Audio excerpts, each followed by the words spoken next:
children. Good morning. Welcome to your English class. Today we are going to discuss the lesson My Childhood. This is the story of Dr. APJ Abdul Kalam.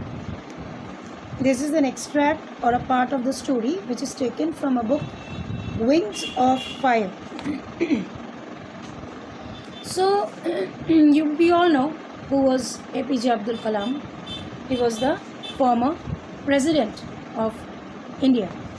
Anyways, so this is a story based on his hardings, his struggle, the way he was born and brought up in his family, his family's teachings, okay, the way they groomed him, everything, okay. So the story is very interesting, and I'll request everyone that please go through this chapter very minutely, because lots and lots of questions may come from this chapter. Because first point is, this is an important chapter of your syllabus, and second point is, it is based on such a person who is sounded or who is accepted to be a milestone personality. Okay, so let's start the lesson.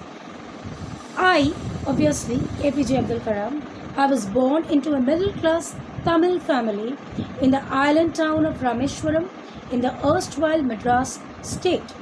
My father, Jainulabdin, had neither much formal education nor much wealth.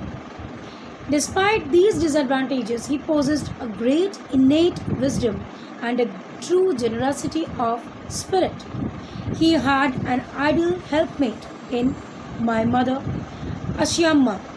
I do not recall the exact number of people she fed every day, but I am quite certain that far more outsiders ate with us than all the members of our own family put together.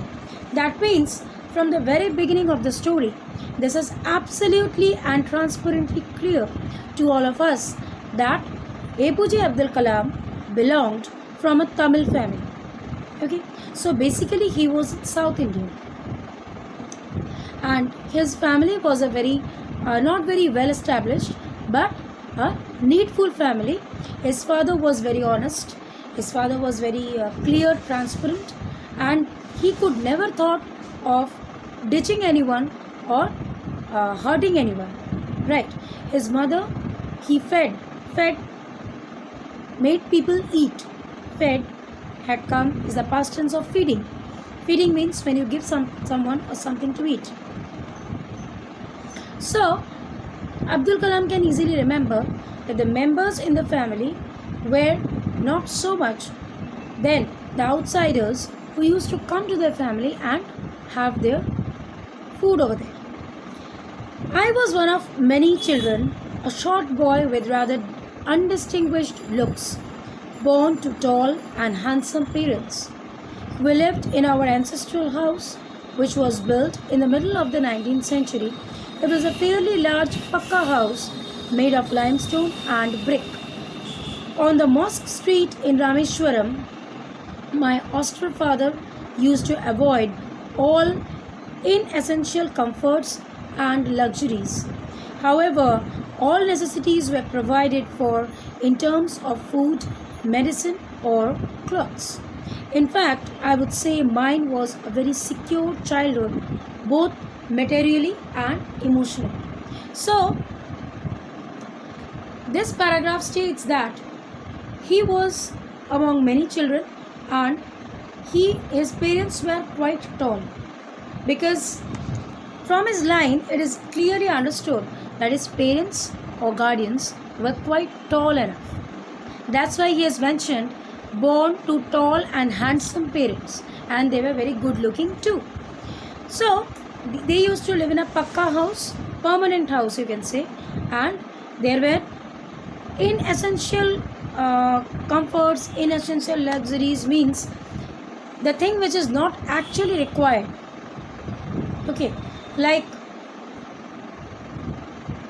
when you keep something with you which is not very necessary to kept, like for like now we are using mobile phones, smartphones. All the students, all the children are using that. But there are many families, they rarely have the facility or rarely have the provisions to buy a smartphone. But they have to do it. This is essential. Understood? But there are many families where একটা smartphone আছে আর একটা কিনে নেব, কি করা যাবে? This is not very essential. This is amateurish.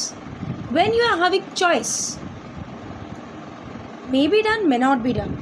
That doesn't belong to the essential quality or essential requirements. When you don't have any choice to be taken, any choice to be done, that is counted in essential commodities. Okay, so APJ Abdul Kalam's parents were of this mentality that you will be provided everything, but which is highly required, which is truly, very truly essential, without which life cannot keep on moving. So from the very beginning of his life, APJ Abdul Kalam has been taught that only use that much which is required to be used. Even if you have the ability to use something more precious, something more expensive, don't use it.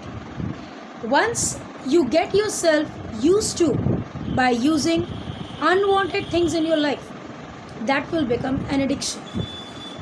And you will not be able to understand how tough the life remains, or how tough the life is when people have to run out or dash out, caring nothing to fulfill their daily requirements.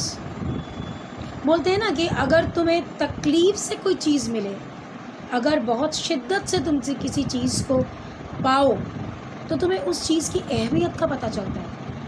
लेकिन अगर तुम्हें कोई चीज़ बड़ी आराम से मिल जाए, फुर्ती से मिल जाए, तो तुम्हारे लिए उस चीज़ की अहमियत एक टूटे फूटे कांच के टुकड़े के अलावा कुछ नहीं होती. इसीलिए APJ अब्दुल कलाम को इस बात को बहुत अच्छी तरह से सिखाया गया था कि जितनी ज़रूरत हो उतनी ही चीज़ यूज़ करो, उतनी ही चीज़ को अपने साथ रखो. अगर कोई चीज़ यूज़ करने में तुम्हें ऑप्शंस मिले, that you may use, you may not use, then you better avoid it. That is for a good lesson of you in your life. These good teachings were being taught to APJ Abdul Kalam by his parents. The Second World War broke out in 1939, and when I was 8 years old, for reasons I have never been able to understand, a sudden demand for tamarind seeds erupted in the market. I used to collect the seeds and sell them to a provision shop on Mosque Street. A day's collection would fetch me the princely sum of 1 anna. My brother-in-law Jalaluddin would tell me stories about the war, which I would later attempt to trace in the headlines in Dinamoni. Our area, being isolated, was completely unaffected by the war. But soon India was forced to join the Allied forces, and something like a state of emergency was declared. So his life, when it starts its turn and twists, that was the time when Second World War broke out in 1939. So he had to see the tumultuous condition of the world. He had to go outside to sell tamarind seeds, and therefrom he used to earn a certain amount. And by that time only, when he was going through that phase of life, he could easily understand what is the actual scenario of life. That is, how tough a life can be. And finally, he found that there was a state of emergency, that is curfew, that without any reason, if somebody comes out, then he or she will be shooted. Shoot at the sight order was relevant at that situation. Acha, Dinamoni is the name of the newspaper which was very much common in those days. The newspapers now had to be bundled and thrown out from the moving train on the Rameshwaram road between Rameshwaram and Dhanuskodi. These two are the name of the places.